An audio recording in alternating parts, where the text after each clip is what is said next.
We left the city behind for a quiet spot in Ukrainian wilderness and ruin we bought for $1,000. It's a long road ahead, building every inch with our own hands to create a home for our family. This is our journey.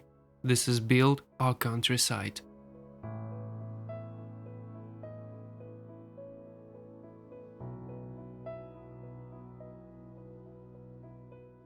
It's 11 p.m. The world is asleep, but I'm just starting my journey. Usually I head out right after the work week ends, but arriving in the dead of night is a first. I'm exhausted, but there is a strange energy in this silence. I'm driving toward a house that's no longer just a project.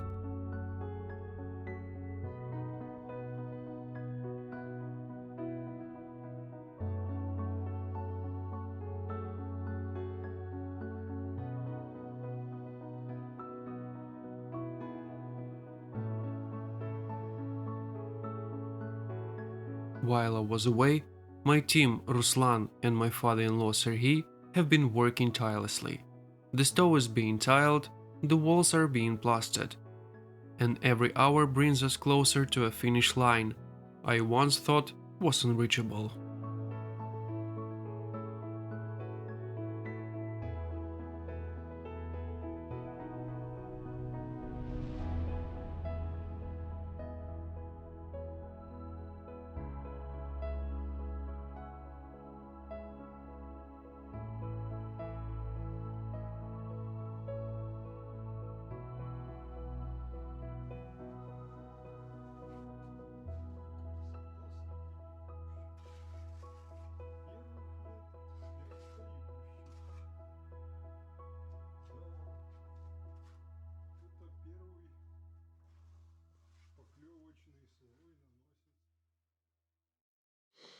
Morning arrives slowly.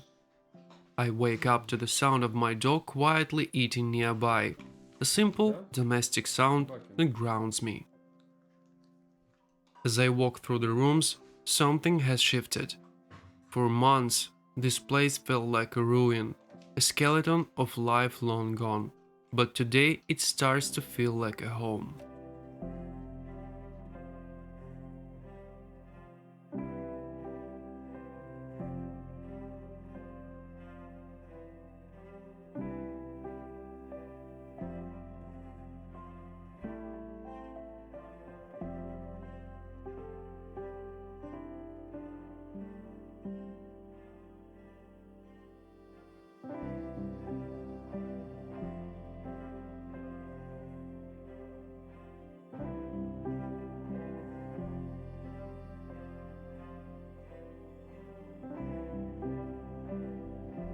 We're facing a small technical hurdle in the bedroom, a 5 mm height difference in the ceiling. Since we want the ceiling to flow seamlessly into the kitchen, we have to account for this gap now. It's a game of millimeters.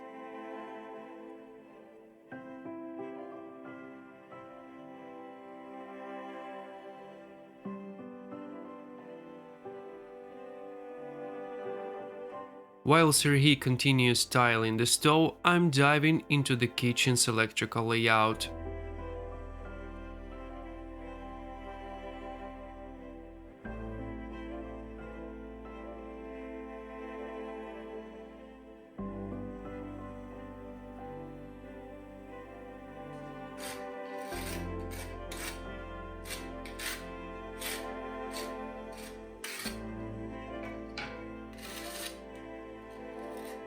Here's an honest moment. Serhiy made a mistake with the tile spacing on one side. The seams don't perfectly match a traditional brick pattern.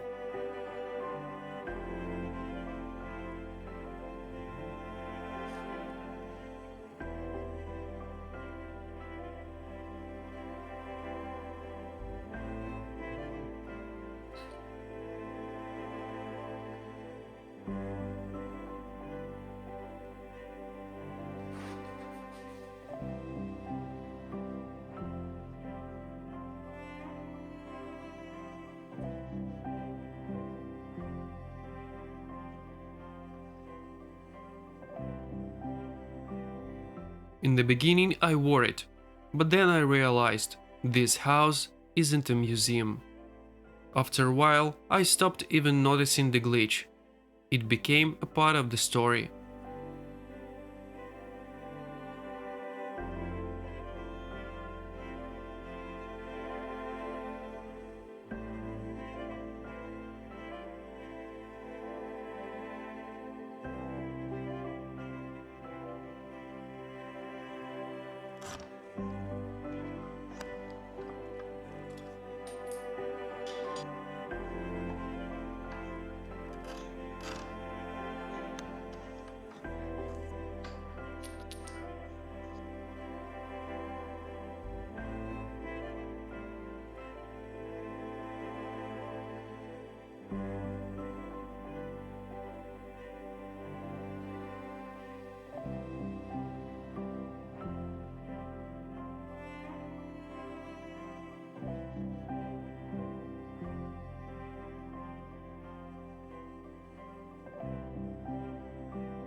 To balance the hard work, I tried a hammock for the first time in my life.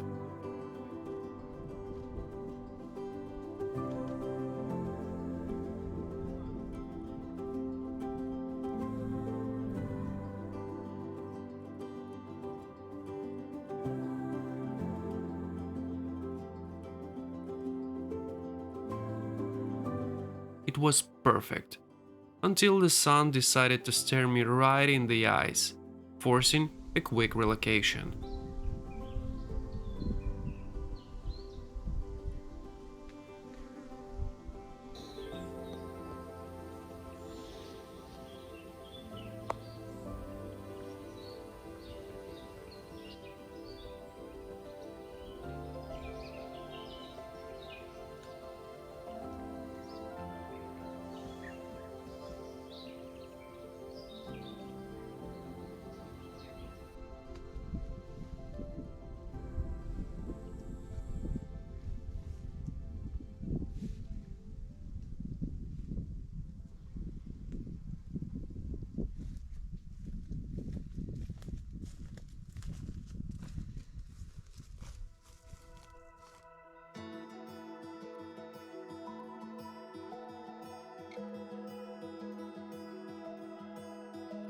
We spent some time relaying the stovetop with the porcelain stoneware, a slow and meticulous task.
The small tasks always take the most time.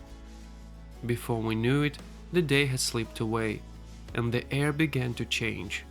A storm was coming.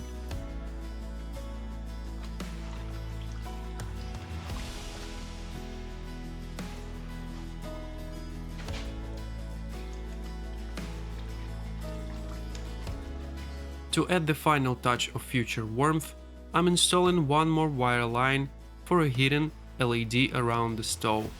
It's designed to create a soft, golden glow that will turn this masonry giant into a beacon of coziness during the winter nights.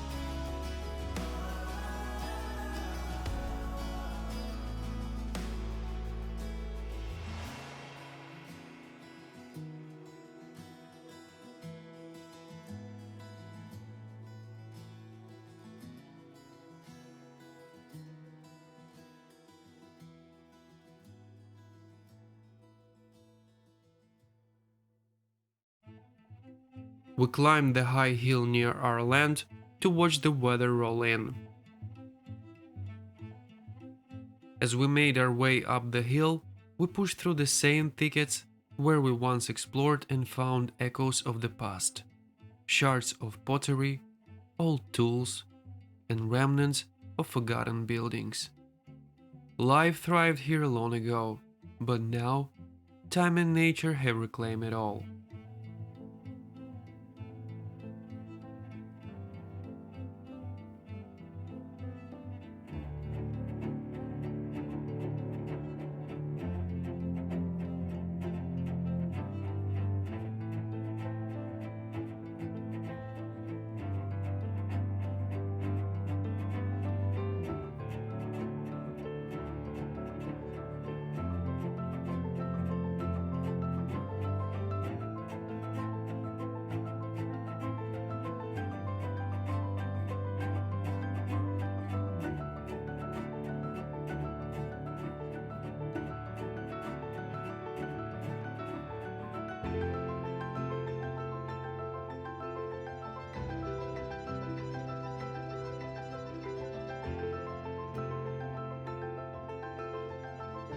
Standing on the peak, we watched a massive cyclone forming dozens of kilometers away.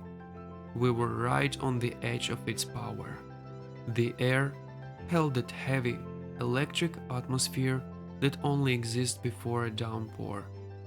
Mixed with the scents of wild herbs, it was an incredible sensory experience.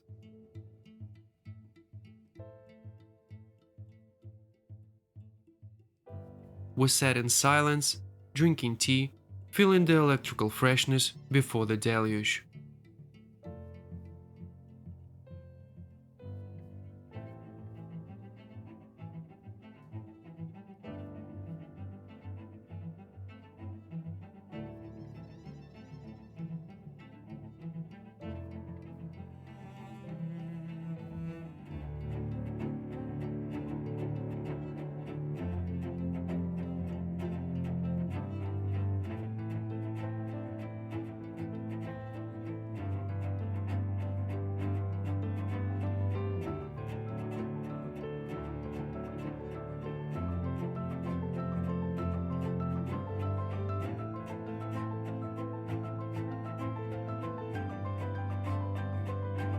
The sky was surreal mother of pearl peach, a color I've never seen here before.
Then the night broke.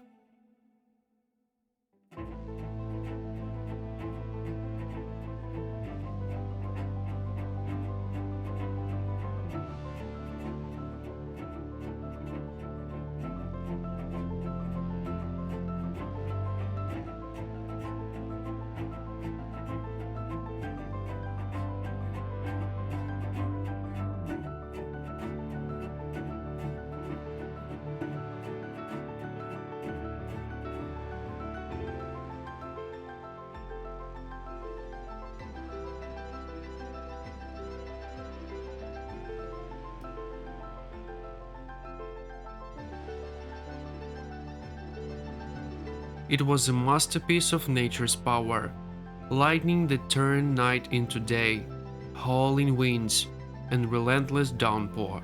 Watching it from the safety of our ruin made the world feel incredibly vast, and our project incredibly significant.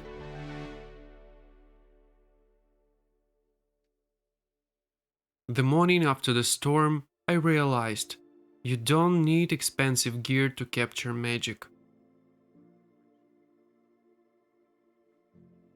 I stuck a simple shovel into the wet earth and mounted my camera on a handle to film the clearing sky. It's a reminder that beauty isn't something you buy, it's something you notice when you finally stop to look up.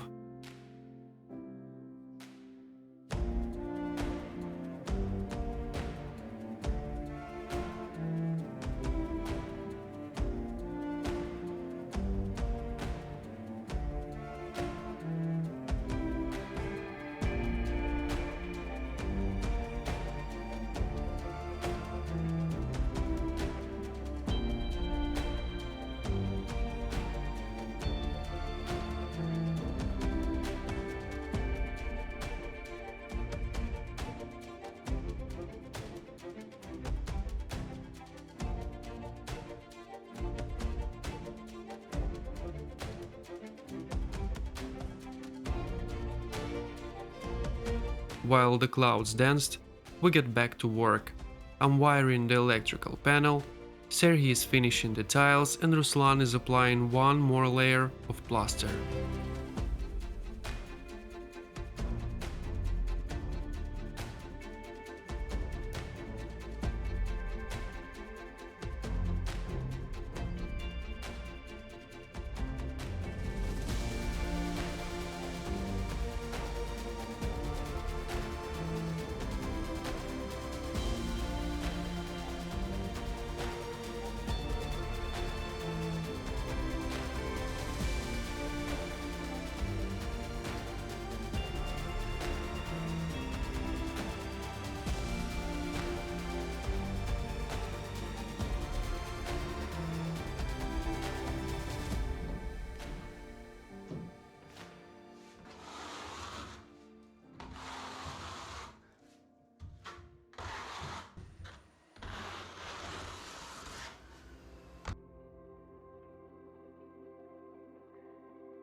We're ending the week by mounting the metal ceiling profiles in the kitchen.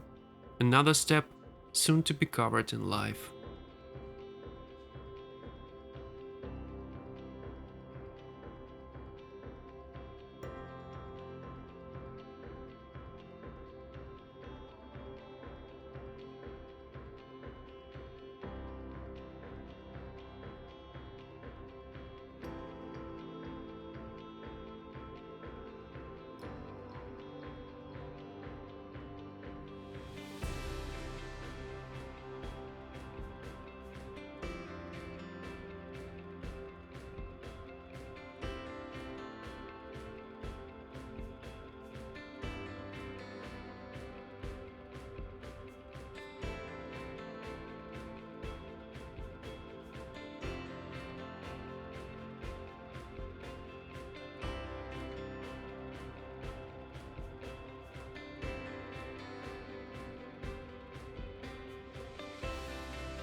Thank you for following this episode.